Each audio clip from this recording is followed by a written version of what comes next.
Refli Harun ini jujur aja aku bilang biar tahu kalian ya. Ini orang seolah-olah kalau dalam podcastnya itu ya seolah-olah netral gitu loh. Seolah-olah ya.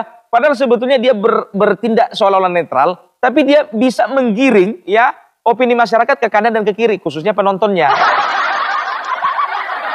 Kan begitu ya. Ya bisa dikatakan ya 11-12 lah sama siapa ya. Sekarang itu sama Said Didu lah sekarang. Said Didu kok nggak ikutan ya? Aduh, ya coba lihat kalian itu Rocky Gerung ya. Dari kemarin sampai sekarang nggak mau ikutan kan karena dia tahu risikonya besar ya, merusak nama baik. Kalau sama kalian kan nggak perlu lagi nama baik. Karena udah dari dulu nama kalian rusak.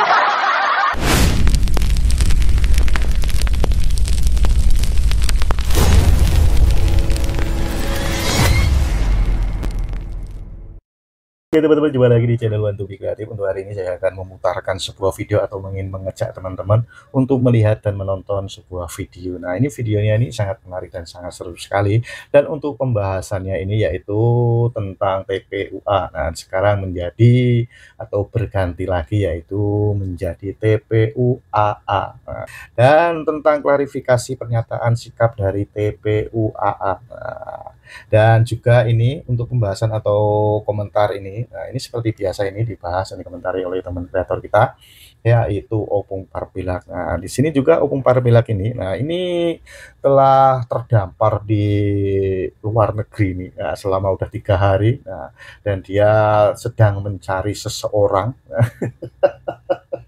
yaitu di sebuah rumah sakit atau gedung. Yang mencapai lantai 25 dan dia naik turun mencari orang ini. Nah, dan untuk cerita kali ini yaitu tentang EG ya, inisial EG, yaitu disebutkan yaitu tentang Egy Sujana yang terakhir ini. Nah, ini telah mangkir lagi dari panggilan yaitu udah kedua kalinya. Nah, dan selain itu juga dia Opung Parpilak ini membahas yaitu tentang ini tentang pengacara dari Kamboja. Nah, aneh-aneh aja ini ya Opung Parpilak ini. Ya identik dengan apa ya, dengan kepribadiannya ya seperti apa yang Opung Parpilak ini nyatakan ini, yaitu jorok, dekil, dan jarang mandi. Oke teman-teman, supaya teman-teman tidak penasaran dengan isi videonya, mari kita langsung dan kita tonton videonya. Oke, kita langsung aja gas. Parah, apa nggak parah kayak gini, 3 hari aku di Singapura ini, ku cari dari lantai 1 sampai lantai 25, nggak nampak batang hidungnya. Kau nyari siapa, Pung? Itulah yang kemarin itu, yang sionggok manusia itu yang ku bilang itu. Jadi biar tahu kalian, baru nonton berita Opung Parpilak. Ya, berita tentang klarifikasi dan pernyataan sikap dari TPUAA. Sebentar dulu Pung, nggak kelebihan 1 huruf itu. Memang iya TPUAA. Sebentar dulu, kau jangan ganti-ganti nama orang Pung. Kemarin TPUA, ya kan, itu karena kepanjangannya itu Tim Pembela Ulama dan Aktivis. Nah sekarang ternyata mereka tambahin jadi Tim Pembela Ulama, Akademisi dan Aktivis, dipendek menjadi TPUAA. Tolong dulu Pung lafalnya itu perbaiki. TPUAA bukan TPUAA. Ditambahin Suka-suka pula aku yang ngomong. Jadi kenapa diganti? Mungkin dapat komplain orang ini dari aktivis-aktivis. Tidak merasa terwakili. Iya kan? Karena satupun yang mempermasalahkan ijazah palsu itu nggak ada aktivis. Yang ada akademisi. Itu pun agak belok. Si tiba-tiba menjadi peneliti. Kami dari kaum peneliti, saintis. Kalau si Rismon boleh lah, peneliti, Rizal Fadila peneliti. Jadi orang ini ya nggak tahu kenapa ya, mungkin mereka itu dapat komplain dari aktivis ya, tapi sebetulnya mereka diantara mereka pun nggak ada ulama ini ya kan, cuman memberikan kesan kuat saja supaya apa, supaya mereka dapat dukungan dari mayoritas agama tertentu di Indonesia. Padahal itu akal-akalan mereka saja, itu mana tahu, mana tahu. Bawa lah. Ya kan, tapi suka-suka hati kalian lah mau ganti nama, ya kan? Kan toh juga apa namanya, izin Kemenkum kalian kan belum jadi kan? Ya kan, mumpung kalian belum urus izin Kemenkum, belum ada AHU-nya, AHU-nya belum ada, administrasi hukum umum. Ganti-ganti kalian aja nama kalian itu. Bebas. Hukum umum. Kemarin TPUA. Sekarang TPU AA. Kita nggak tahu, besok mungkin tambah lagi A-nya 1 menjadi TPU AAA. TPU AAA. Mana tahu ya kan, suka-suka mereka aja ganti nama. Iya. Sebentar dulu, Pung. Kalau tambah A-nya 1 kira-kira apa itu, Pung? TPU AAA. Tim Pembela Ulama, Akademisi, Aktivis, dan Almarhum.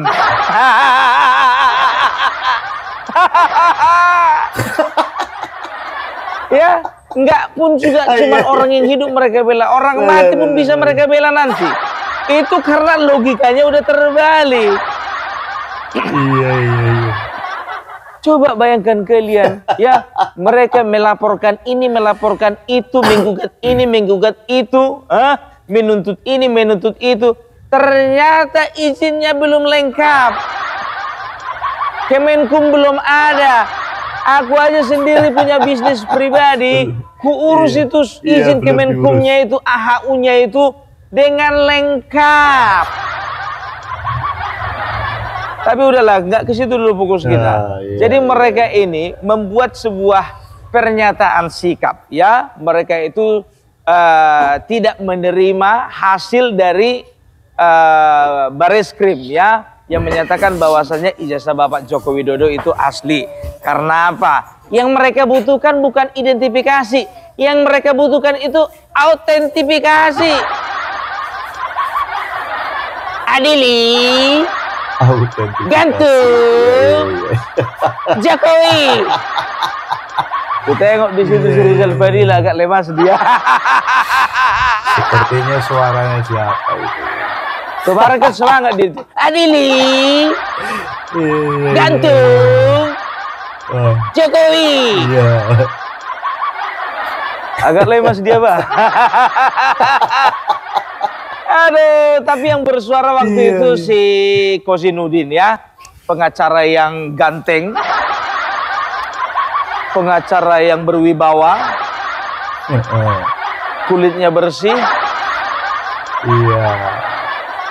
dan juga memikat hati.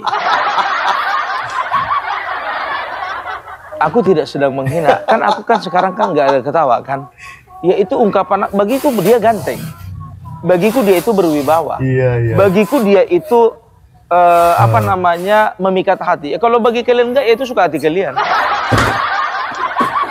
Itu penilaianku kok. Lawyer itu. Nggak kayak pengacara satu lagi yang di Kamboja itu.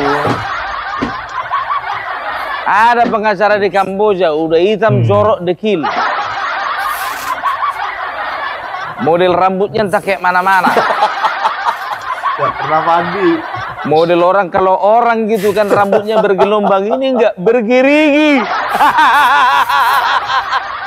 Di Kamboja, di Kamboja. Yang paling parahnya lagi ini asal sini nggak pernah mau mandi. Makanya setiap kasus yang ditangani itu nggak pernah ada yang menang. Kalah terus. Karena apa? Sial nggak pernah mandi. Di Kamboja, di Kamboja. Ya, beda kelas dengan Ahmad Kosinudin. Kalian perhatikan aja Kosinudin kan wibawanya kan mantap kan, luar biasa. Ya, setelah itu pakaiannya rapi selalu kan. Kalian bisa lihat bagaimana cara dia memperlakukan orang lain ramah. Nggak pernah dia itu bentak-bentak polisi, nggak pernah. Setelah itu bisa dikatakan dia orangnya bersih, rapi, harum ya. Kemana-mana dia harus memperhatikan style dia sebagai pengacara profesional gitu. Kalau bisa dikatakan dia ini top 3 pengacara di Indonesia. Dan harusnya ini Hotman Paris ini harusnya bisa meniru-niru gayanya si Kosinudin ini. Ya, ini Hotman Paris ya, tolong ya Bapak, kalau bisa sudah bisa mulai berkiblat Kosinudin. Ya seperti Hotman Paris, Farhad Abbas, ya. Setelah itu Otto Hasibuan. Otto Hasibuan ini juga harus sudah mulai ya menyesuaikan gayanya dengan Kosinudin ini. Ya harus bisa lah menyesuaikan lah, karena kan mereka itu sama-sama pengacara level atas ya. Sebentar dulu Bu, ada yang aneh ya. Aneh gimana? Kok kali ini penilaian kita berbeda, Bung?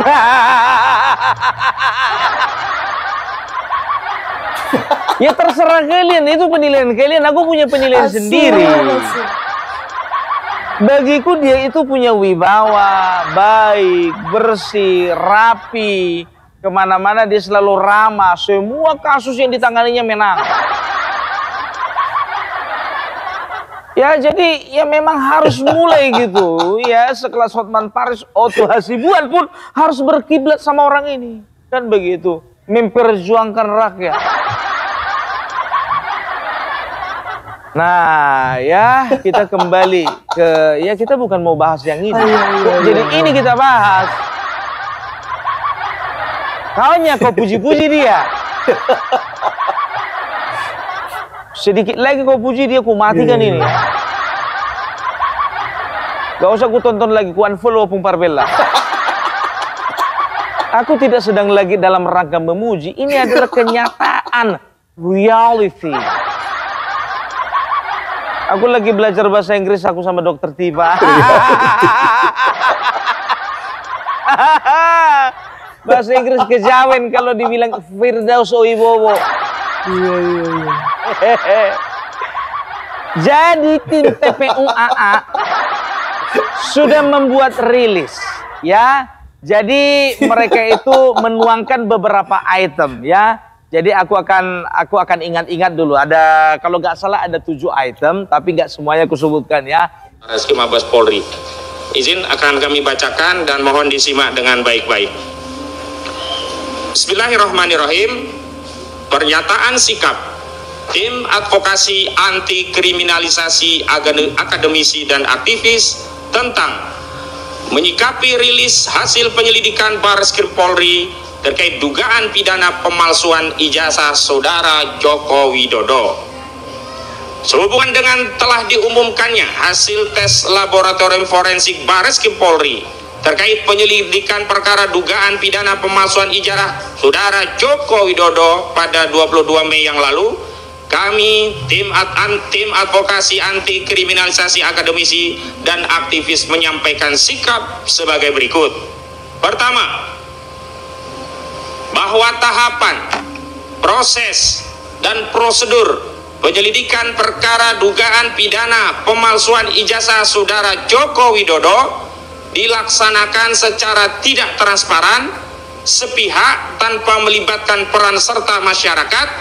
Padahal penyelidikan perkara dugaan pidana pemalsuan ijazah Saudara Joko Widodo bermula dari adanya aduan masyarakat atau DUMAS yang dilakukan oleh Dr. Egy Sujana SHMSI dari tim pembela ulama dan aktivis atau TPUA. Kedua, bahwa pengumuman hasil penyelidikan perkara dugaan pidana pemalsuan ijazah Saudara Joko Widodo yang pada pokoknya menyatakan ijazah yang dimiliki Saudara Joko Widodo identik dan penyelidikan perkara dugaan tindak pidana pemalsuan ijazah saudara Joko Widodo dihentikan tidak sesuai dengan tahapan, proses dan prosedur penanganan perkara pidana dengan pendekatan Scientific Crime Investigation atau SCI yang selama ini menjadi acuan Kapolri Jenderal Pol Listio Sigit Prabowo dalam menangani sejumlah perkara yang menyita perhatian publik. Ketiga, bahwa penyelidikan perkara dugaan pidana pemalsuan ijazah saudara Joko Widodo yang menggunakan pendekatan Scientific Crime Investigation setidaknya memenuhi syarat-syarat berupa penggunaan disiplin ilmu forensik, pemeriksaan laboratorium forensik, analisis ilmiah, dokumentasi lengkap dan melibatkan ahli forensik. Keempat, bahwa penyelidikan perkara dugaan pidana pemalsuan ijazah saudara Joko Widodo yang dilaksanakan secara sepihak tanpa melibatkan peran serta masyarakat tidak dapat memberikan jaminan dan kepastian hukum terhadap seluruh tahapan, proses dan prosedur yang dilaksanakan Barreskrim Polri memenuhi syarat-syarat penyelidikan dengan pendekatan Scientific Crime Investigation berupa penggunaan disiplin ilmu forensik, pemeriksaan laboratorium forensik, analisis ilmiah, dokumentasi lengkap dan melibatkan ahli forensik. Kelima, bahwa ketentuan pasal 31 Peraturan Kepala Kepolisian Negara Republik Indonesia nomor 6 tahun 2019 tentang penyidikan tidak pidana bab Romawi 4 tentang gelar perkara menyatakan gelar perkara dilaksanakan dengan cara A. Gelar perkara biasa dan B. Gelar perkara khusus. 6. Bahwa selanjutnya ketentuan pasal 33 ayat 1 dan ayat 2 Peraturan Kepala Kepolisian Negara Republik Indonesia nomor 6 tahun 2019 tentang penyidikan tidak pidana menyatakan ayat 1. Gelar perkara khusus sebagaimana dimaksud dalam pasal 31 huruf B dilaksanakan untuk A. Merespon pengaduan masyarakat dari pihak yang berperkara dan atau penasihat hukumnya setelah ada perintah dari atasan penyidik. B. Membuka kembali penyidikan perkara putusan pra-peradilan. Dan C. Menindaklanjuti perkara yang menjadi perhatian masyarakat. Ayat 2. Pelaksanaan gelar perkara khusus wajib mengundang fungsi pengawasan dan fungsi hukum Polri serta ahli. Ketujuh, bahwa berdasarkan ketentuan pasal 31 junto pasal 33 ayat 1 dan ayat 2 Peraturan Kepala Kepolisian Negara Republik Indonesia nomor 6 tahun 2019 tentang penyidikan tidak pidana, maka kami menuntut agar dilakukan gelar perkara khusus terhadap hasil penyelidikan Barreskrim Polri terkait dugaan pidana pemalsuan ijazah saudara Joko Widodo. Demikian pernyataan disampaikan Jakarta 24 Mei 2025 Tim Advokasi Anti Kriminalisasi Akademisi dan Aktivis tertanda Petrus Salestinus Sarjana Hukum Koordinator Litigasi, Ahmad Kosidudin Sarjana Hukum Koordinator Non Litigasi. Jadi rekan media, demikian sudah kami bacakan, kami berikan izin untuk mengedarkannya baik seluruhan maupun sebagiannya, dan kami juga perkenankan untuk mengajukan sejumlah pertanyaan untuk mendetailkan apa-apa yang sudah kami.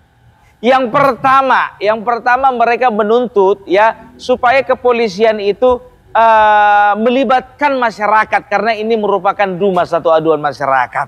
Betul, memang sebaiknya kepolisian melibatkan masyarakat. Tapi lihat juga masyarakatnya seperti apa. Kalau masyarakatnya seperti kalian, lebih bagus nggak usah. Kalau masyarakatnya kooperatif, baru bisa diajak. Ya kan?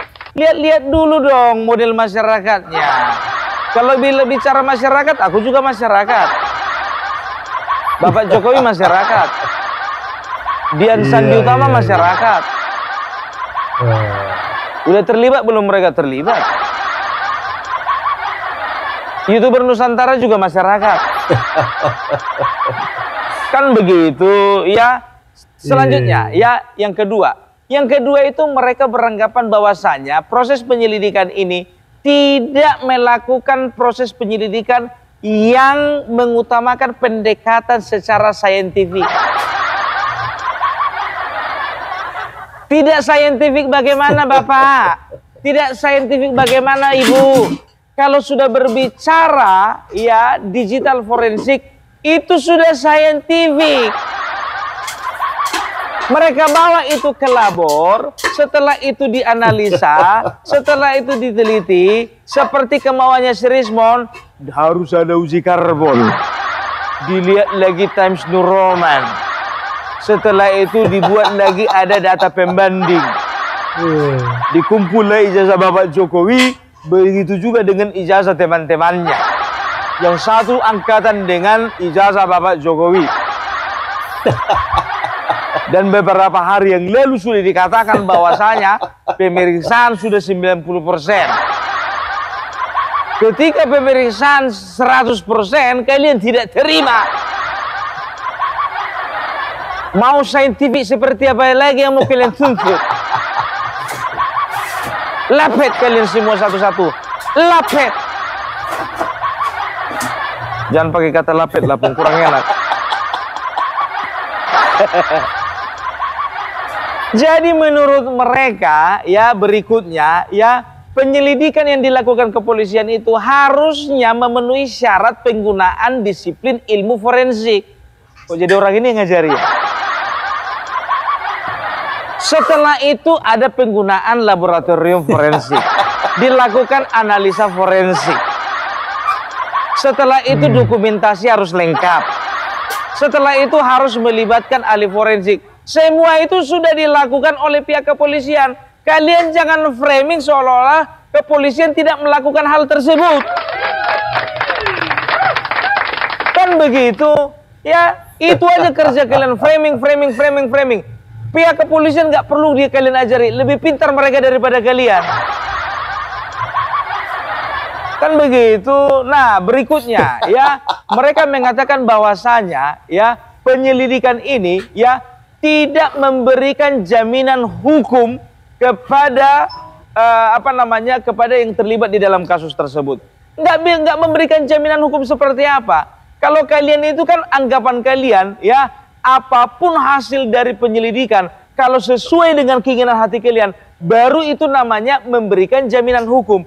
Kalau nggak memberikan jaminan hukum. Nggak ngerti aku pola pikir kalian. Baru berikutnya ya, mereka mendorong supaya dilakukan ya gelar perkara khusus. Gelar perkara khusus malah pekmi sede-sede. Sekarang begini, kapan gelar perkara itu dilakukan? Harus paham dulu kalian. Gelar perkara adalah tahapan awal dari proses penyidikan. Mungkin dilakukannya di awal proses penyidikan atau di tengah-tengah proses penyidikan. Kan begitu. Nah sekarang laporan di Barreskrim ya itu masih tahap penyelidikan, bukan penyidikan Kozinudin.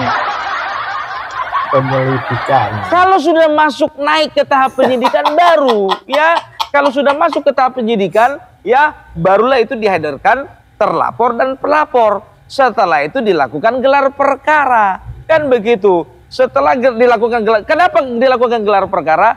Ternyata ada indikasi ya pelanggaran hukum ya. Setelah itu nah kalau buktinya cukup kuat, maka pihak kepolisian bisa menentukan siapa yang menjadi tersangka dan siapa yang menjadi korban. Kan begitu. Sekarang mereka menuntut gelar perkara khusus. Gelar perkara seperti apa? Belum masuk penyidikan. Kalian juga harus tahu ada syarat-syarat kapan dilakukan gelar perkara khusus. Gelar perkara khusus dilakukan ketika yang pertama, kasus tersebut menjadi perhatian publik. Yang kedua, ya berdasarkan permintaan dari penyidik. Yang ketiga, ya kasus tersebut itu menyangkut kepentingan massal. Yang keempat, kelima, keenam ada, ya. Jadi sekarang begini, kalau bicara tentang menyangkut kepentingan publik. Kepentingan publik apa masalah ijazah palsu? Kan begitu, menyangkut kepentingan masyarakat. Kepentingan masyarakat apa? Menjadi perhatian publik. Perhatian publik apa? Ini kan akal-akalan kalian aja. perhatian publik, gelar perkara khusus segala macam. Udah jelas-jelas ini masih dalam tahap penyelidikan, bukan tahap penyidikan. Kan begitu. Ya, sudah selesai. Karena apa? Bukti-bukti tidak cukup kuat. Ya, kalian katakan tidak melibatkan ahli forensik, nggak mungkin nggak melibatkan ahli forensik. Jadi di laboratorium forensik itu bukan ahli forensik itu, Kalapas rupanya memeriksa itu, atau reserse, atau lantas. Nggak aja orang ini kadang-kadang. Jadi itu dia, kalau sesuatu tidak sesuai dengan isi hati mereka, ya kayak ginilah modelnya ini.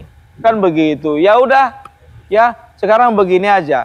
Kalau memang kalian mau mengadukan ini ke pengadilan internasional, monggo.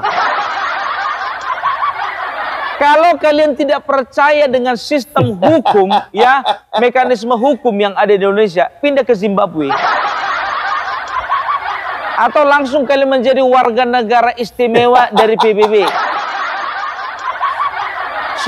Supaya kalian itu mendapatkan kartu khusus yang berisi tentang ya warga negara yang disebutkan di dalam kartu ini adalah menjadi spesies langka yang menjadi institusi reproduksi, intuisi dan lokomotivisasi, motivasi bikinisasi. Kau ngomong apa, Bung? Mulai ngawur kau. Iya, kesal kali aku ngeliat orang ini, jujur aja.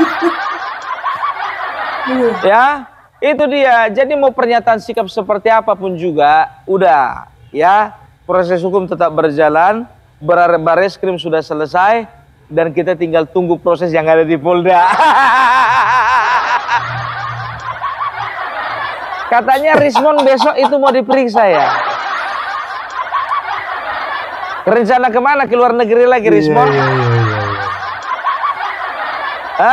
Sedangkan Egy Sujana udah nggak kelihatan 2 hari. 2 kali mangkir ya kan, bukan 2 hari, udah berapa? Udah lebih seminggu nggak kelihatan dia. Rindu juga aku sebetulnya. Ya, jadi itu dia. Jangan kalian bodoh-bodohi masyarakat. Ya, kalian katakan nggak percaya. Ya kalian aja nggak percaya. Kalau kami semua percaya. Gak percaya kalian ijazah Bapak Jokowi asli, gak percaya kalian dengan hasil laboratorium forensik, gak percaya kalian dengan kinerja polisi, kalian gak percaya, kami percaya. Atau gini aja ya, kalau memang kalian ingin kepolisian itu contohnya bisa dipercaya, dari kalian aja anggota polisinya. Melamar dulu kalian satu-satu masuk polisi dulu. Mana tahu bisa satu jadi Kapolres, satu jadi Kapolda, satu jadi Kabareskrim, satu jadi Kapolri. Si Rizal Fadila cocok itu jadi Kapolri itu.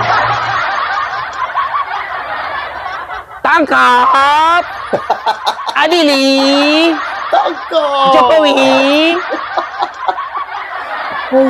Bilang sama kalian ya, satu-satu ini bakalan kena, dan biar tahu kalian ya, ini fakta ini ya. Ini satu-satu orang yang ada sekitar mereka ini sudah mulai tarik diri dan sudah mulai menyangkal dukungan-dukungan mereka selama ini. Contoh Abraham Samad ya, setelah itu Refli Harun. Refli Harun sudah mulai menyala-nyalakan Roy Suryo. Udah banyak nggak mau pasang badan. Refli Harun ini jujur aja aku bilang biar tahu kalian ya, ini orang seolah-olah kalau dalam podcastnya itu ya seolah-olah netral gitu loh, seolah-olah ya, padahal sebetulnya dia bertindak seolah-olah netral, tapi dia bisa menggiring ya opini masyarakat ke kanan dan ke kiri, khususnya penontonnya. Kan begitu ya. Ya bisa dikatakan ya 11-12 lah sama siapa ya sekarang itu, sama Said Didu lah sekarang. Said Didu kok nggak ikutan ya? Aduh, ya coba lihat kalian itu Rocky Gerung ya, dari kemarin sampai sekarang nggak mau ikutan kan, karena dia tahu risikonya besar ya, merusak nama baik. Kalau sama kalian kan nggak perlu lagi nama baik. Karena udah dari dulu nama kalian rusak. Karena udah rusak. Demo, pembela HTI, apa ama FPI, pembela HTI. Organisasi terlarang pun juga dibela-bela. Ya, jadi itulah dulu dari Opung Parbelak. Salam NKRI harga mati. Salam. Oke, terima kasih teman-teman ya sudah menonton videonya. Nah, itulah saudara Opung Parbelak membahas dan mengomentari tentang ini ya, pengacara Kamboja. Dan apabila teman-teman ada saran atau ada pendapat, silahkan komen di kolom komentar. Sampai jumpa di video selanjutnya. Selamat beraktivitas. Sampai jumpa.